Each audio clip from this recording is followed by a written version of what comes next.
El viaje asombroso.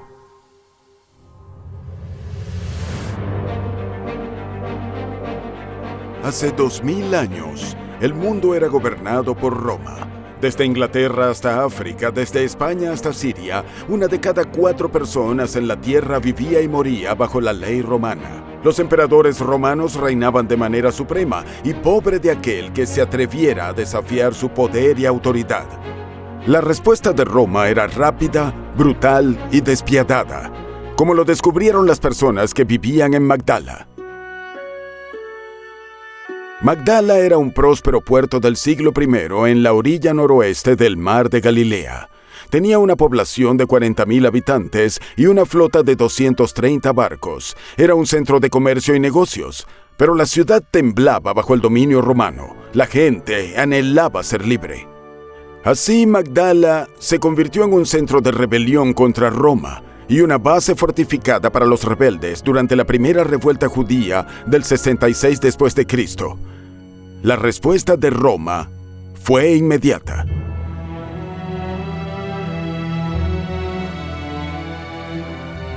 En el año 67 después de Cristo, 3 legiones romanas al mando de Vespasiano llegaron a Magdala y sitiaron la ciudad. Tras su derrota, muchos rebeldes intentaron escapar en bote por el mar de Galilea con resultados desastrosos. Los romanos los enfrentaron en una batalla naval y mataron a tantos rebeldes que el agua aquí en Galilea se tiñó de rojo con su sangre. Más de 1,200 fueron ejecutados en la ciudad de Tiberíades. De los ciudadanos restantes de Magdala, 6,000 fueron enviados a construir un canal en Grecia y 30,000 fueron vendidos como esclavos. Pero la ciudadana más famosa de Magdala escapó de la tragedia. Años antes, ella había salido de Magdala en busca de libertad de los demonios que atormentaban su vida. Se unió a un nuevo movimiento social radical. Su líder era un joven carismático, Jesús de Nazaret, que prometía no solo cambiar el mundo, sino cambiar la vida de las personas también. En una búsqueda urgente por libertad, María Magdalena fue atraída por los mensajes inspiradores de Jesús. Eso cambió su vida y la liberó de sus demonios. Se convirtió en una líder entre sus seguidores. Y cuando los hombres de ese grupo lo abandonaron en su hora de mayor peligro, María Magdalena fue una de las pocas fieles que se mantuvo con él, incluso durante la ejecución pública.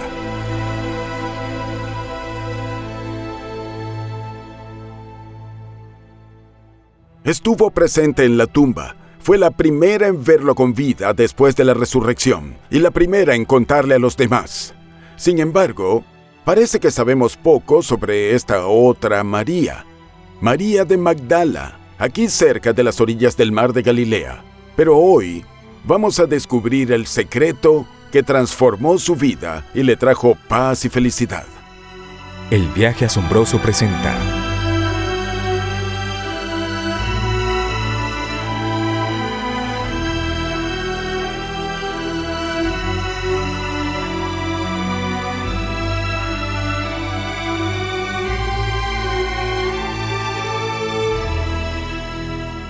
María Magdalena.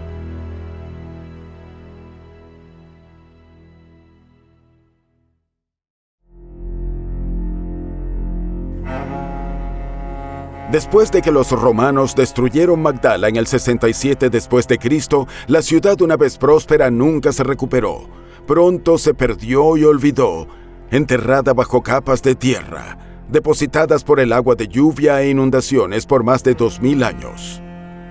La única fuente de información confirmada sobre Magdala y su fin fue Yosef ben Matillahu, el líder de las fuerzas judías en Galilea durante la primera revuelta judía. Fue capturado por los romanos en la batalla de Jofat y hecho prisionero. Después de ser liberado por el emperador romano Vespasiano, se pasó al lado romano. Adoptó un nombre romano, Flavio Josefo, y se convirtió en el historiador oficial del emperador. Sin embargo, incluso su famoso relato de testigo ocular del destino de Magdala no impidió que la ciudad cayera en el olvido. Pronto desapareció. En la década de 1960 sucedió algo increíble. Arqueólogos descubrieron el antiguo puerto de Magdala y el trazado de la ciudad con calles pavimentadas, canales de agua, un mercado, grandes propiedades y mosaicos, incluso uno de un barco de vela.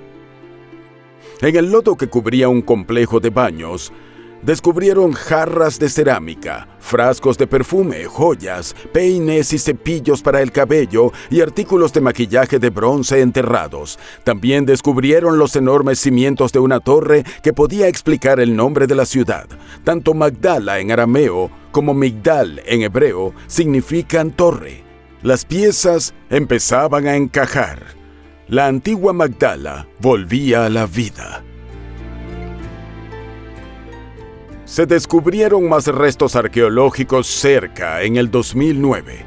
Encontraron 3 baños rituales interconectados. Fueron los primeros encontrados en Israel que usaban agua subterránea de manantiales que por motivos de purificación se consideraba agua viva en lugar de agua de lluvia.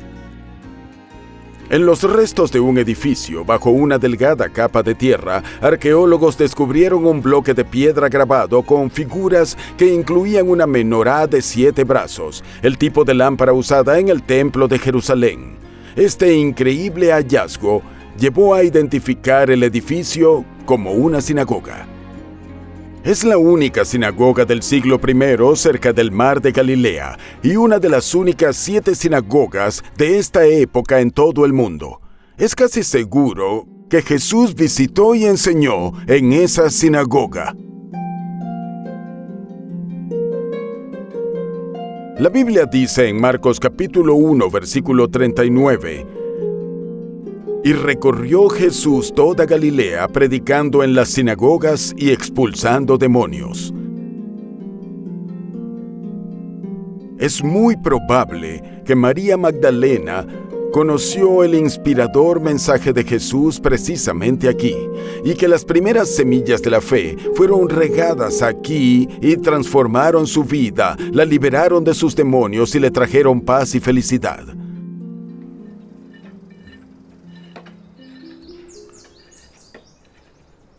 Mientras los arqueólogos excavaban Magdala, la ciudad natal de María, al remover las capas de 2000 años, vieron una de las figuras más misteriosas de la Biblia. María Magdalena era real. Sus desafíos, batallas y alegrías eran reales. Su vida fue totalmente transformada por Jesús.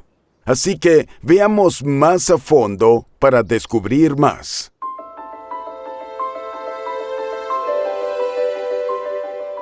El primer encuentro entre María y Jesús no se describe en detalle. No tenemos una historia completa, pero lo que sí tenemos es este registro en el Evangelio de Lucas capítulo 8, versículos 1 y 2.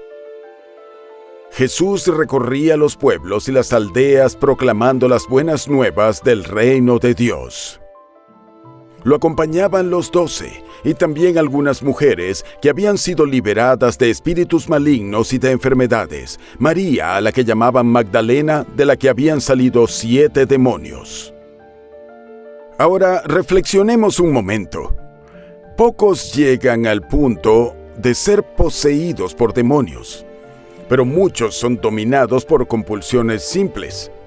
María había llegado al punto de la posesión demoníaca. Algo maligno la controlaba. Su vida era un desastre y ciertamente tenía muchos problemas. La Biblia no nos dice cuáles eran los problemas, pero lo más importante, nos dice que ella tuvo una experiencia de liberación profunda en su encuentro con Jesús. Algo sucedió que la transformó, cambió su vida, acabó con sus problemas y los sustituyó por paz y felicidad. Sí, algo sucedió que la transformó en una leal y fiel seguidora de Jesús, al punto de estar preparada para acompañarlo en la cruz cuando el resto de sus discípulos, a pesar de ser hombres fuertes, huyeron y lo abandonaron. ¿Qué marcó la diferencia?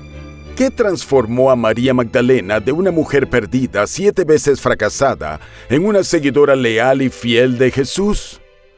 Bueno, quizás podamos ver la respuesta en algo que Jesús dijo. Una vez, Pedro, uno de los primeros discípulos de Cristo, le preguntó cuántas veces necesitaría perdonar a alguien que seguía cometiendo errores y fallando. Pedro creyó que estaba siendo generoso al decir hasta 7 veces. Y Jesús respondió con estas palabras en Mateo capítulo 18, versículo 22. No te digo que hasta 7 veces, sino hasta 70 veces 7. En otras palabras, sigue perdonando. Jesús no quería imponer límites en el perdón, y no se trataba de cantidad. Perdonar a alguien una y otra vez, muchas veces, era más que eso. La calidad del perdón de Jesús también era ilimitada. Cuando María llegó a Jesús con sus enormes problemas y repetidos fracasos, Él no solo dispensó los errores como un juez que a regañadientes le da una oportunidad más. Jesús la aceptó con gracia, la perdonó generosa e incondicionalmente. Estuvo dispuesto a enfrentar a sus demonios por ella. Yo creo que fue la calidad del perdón de Cristo lo que transformó a esta mujer tan profundamente. Este fue el elemento clave de su encuentro con Jesús. La propia Biblia lo sugiere. Veamos una cierta escena que Lucas nos relata en su Evangelio en Lucas capítulo 23, versículo 49. Incluso las mujeres que lo habían seguido desde Galilea se mantuvieron a distancia observando estas cosas. María Magdalena mantuvo una vigilia con un grupo de otras mujeres que mantuvieron su devoción viva en la hora más oscura, la hora de la crucifixión.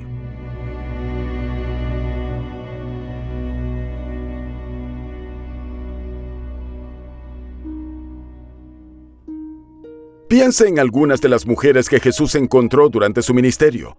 Piensa en algunos de los fracasos que él encontró. Estuvo la mujer que fue sorprendida por los fariseos en acto de adulterio. El adulterio en los tiempos de Jesús llevaba a ser apedreado hasta morir. Pero Jesús desarmó a sus acusadores con un solo gesto. Observe lo que él declara en Juan capítulo 8, versículo 7. Aquel de ustedes que esté libre de pecado, que sea el primero en arrojarle una piedra. Y los hombres vengativos se callaron. Creo que es importante que, cuando Jesús le preguntó a ella, ¿ninguno te ha condenado?, ella respondió tímidamente, ninguno, Señor. Esta mujer llamó a Jesús Señor. Él removió a sus atormentadores del lugar. Cuando ella miró, ya no estaban allí. No es de extrañar que lo llamara Señor. Jesús mostró una forma misericordiosa y a veces subestimada de expresar el perdón. Si todas esas personas irritadas e indignadas ya no te están condenando, yo tampoco te condeno. En el peor momento de su vida, esta mujer escuchó estas palabras gentiles de aliento. Es lógico que lo llamara Señor. Vemos la calidad del perdón de Cristo con más claridad en otro encuentro con alguien que había fracasado. Una tarde, Jesús cenaba en la casa de un fariseo llamado Simón. Los más distinguidos habían asistido para conocerlo, pero una persona logró entrar sin ser invitada por el patio abierto, colándose un rato entre los sirvientes y luego subió los escalones de la terraza y entró en el comedor festivo. Nadie se dio cuenta al principio. La sala estaba llena de gente conversando. Pero entonces empezaron a sentir un fuerte olor, algo muy diferente al olor de la comida en la mesa. Era el olor de perfume. Cuando los invitados pararon para asimilarlo, escucharon el sonido de una mujer llorando. Simón la vio postrada sobre los pies de Jesús mientras él se reclinaba en la mesa. Su invitado de honor estaba siendo importunado por una extraña. Las lágrimas de la mujer cayeron sobre los pies de Jesús y ella las estaba limpiando con su cabello y poniendo perfume costoso en ellos de un frasco de alabastro. Simón se irritó con esta interrupción grosera, pero se irritó de verdad cuando logró ver su rostro. Esta mujer era bien conocida en la ciudad. ¿Cómo era posible que Jesús estuviera permitiendo que ella lo tocara? Si él fuera un profeta, pensó Simón, entonces sabría qué clase de persona es ella. En medio de esta conmoción, Jesús comenzó a contar una historia a Simón. Cierto prestamista tenía 2 deudores. Uno le debía 500 denarios y el otro 50. Ambos no podían pagar. Así que el prestamista canceló la deuda de ambos. ¿Cuál de ellos, preguntó Jesús, lo amará más? Simón escuchó con paciencia y respondió: supongo que aquel a quien se le perdonó más. Entonces Jesús le dijo con claridad: cuando llegué, no me lavaste los pies, pero esta mujer los ha bañado con sus lágrimas. No ungiste mi cabeza con perfume, pero ella ha ungido mis pies.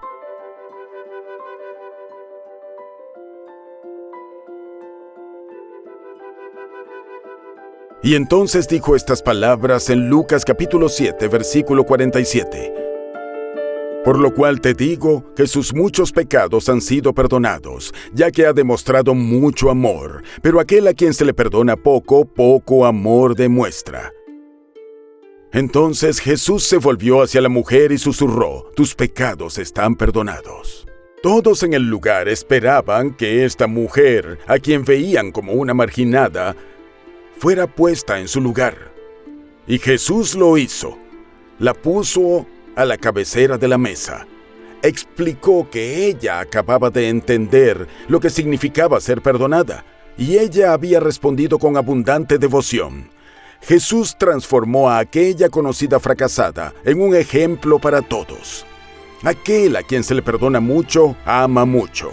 Este es el secreto detrás de aquellas mujeres que vigilaron durante la crucifixión. Jesús tenía otros seguidores en esa época. Varios querían ser leales, otros querían creer en él, pero no estaban allí. Casi todos los discípulos habían huido del lugar, pero aquel a quien se le perdona mucho, ama mucho.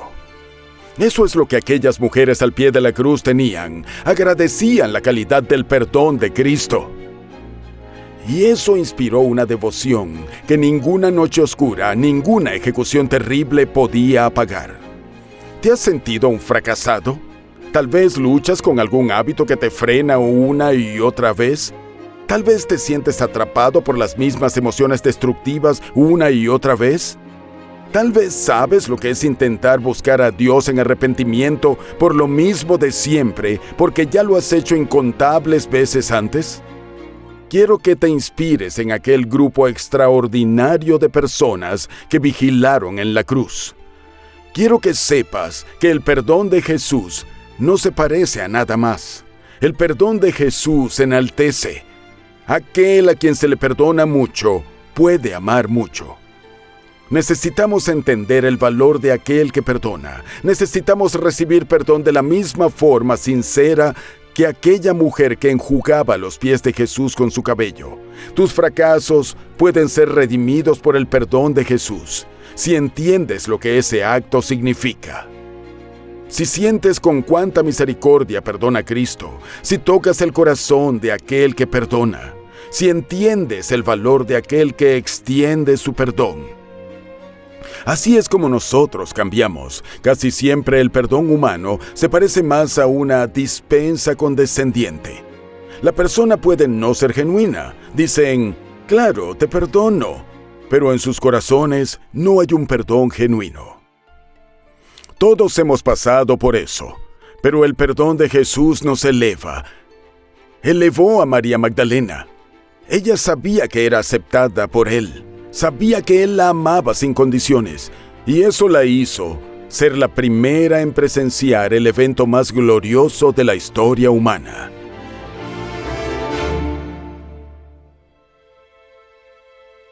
En la mañana del domingo, después de la crucifixión de Jesús, María fue a la tumba de Cristo con especias y ungüentos para cuidar de su cuerpo. Pero para su sorpresa, la piedra había sido quitada de la entrada de la tumba y el cuerpo había desaparecido. La tumba estaba vacía. María corrió a Jerusalén para contarle a Pedro y a Juan que alguien se había llevado el cuerpo de Jesucristo. No sabemos dónde lo han puesto, dijo. Aún no comprendía la idea de la resurrección. Los 2 discípulos corrieron a la tumba del jardín y vieron las vendas de lino allí dentro, pero ningún cuerpo. Pedro y Juan volvieron para contarle a los demás la extraña noticia. Pero María no podía irse del lugar. No soportaba la idea de nunca poder honrar a su maestro en su tumba. Se quedó allí llorando por un tiempo. María hizo otra vigilia. Luego escuchó una voz preguntar: «Mujer, ¿por qué lloras? ¿A quién buscas?». María miró y en un primer momento no reconoció al hombre a través de las lágrimas. Pensó que era el jardinero y preguntó por el cuerpo de Jesús. Se puede oír la súplica, el anhelo en su voz cuando pregunta, según queda registrado en Juan capítulo 20, versículo 15, «Señor, si usted se lo ha llevado, dígame dónde lo ha puesto y yo iré por él». Entonces el hombre la llamó por su nombre, María, y esa voz la conmovió. Era la misma voz amable que le había dado esperanza siendo una fracasada 7 veces, la misma voz fuerte que expulsó a sus demonios. María miró hacia arriba y exclamó: «Raboni», que significa maestro. Ella corrió hacia donde estaba Jesús y se arrojó a sus pies. Esto era muy maravilloso para ser verdad. Ella había visto la crucifixión. Y sin embargo allí estaba él, saludable y radiante. Fue abrumador. Sí, tan abrumador como el perdón de Cristo. Y allí, en la tumba del jardín, María Magdalena era la mujer que amaba mucho. Ella era la mujer salvada de sus demonios, salvada de la humillación y de la desesperación. Fue salvada de todos sus problemas.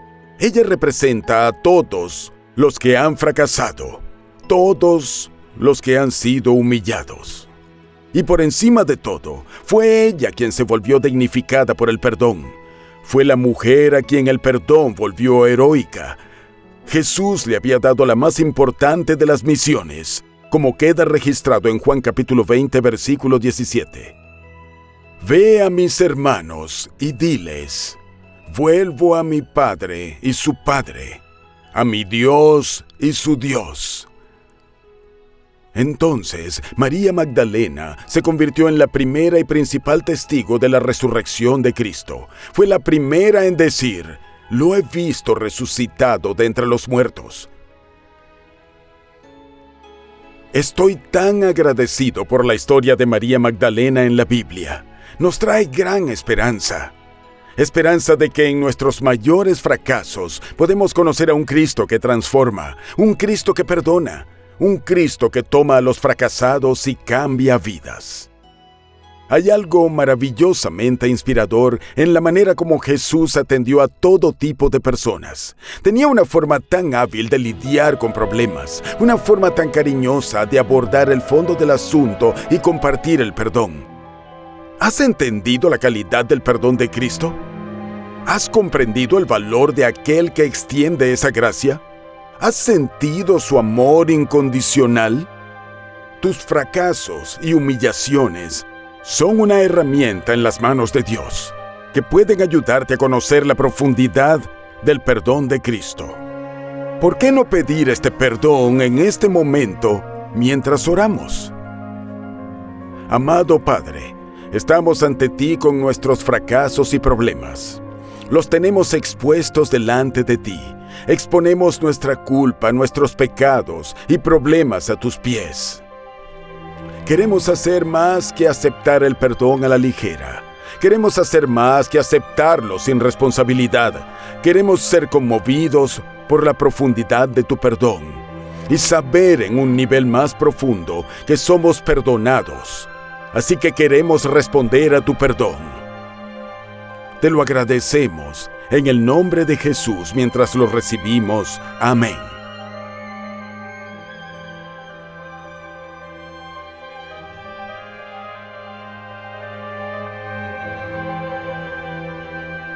Si disfrutó el viaje de hoy a Magdala y nuestras reflexiones sobre María Magdalena y la esperanza y el perdón que Jesús puede darnos, entonces recuerde acompañarnos la próxima semana cuando compartiremos otro viaje asombroso. Hasta entonces, Recuerde el destino final del viaje de la vida. Vi un cielo nuevo y una tierra nueva. Dios les enjugará toda lágrima de los ojos. Ya no habrá muerte, ni llanto, ni lamento, ni dolor, porque las primeras cosas han dejado de existir.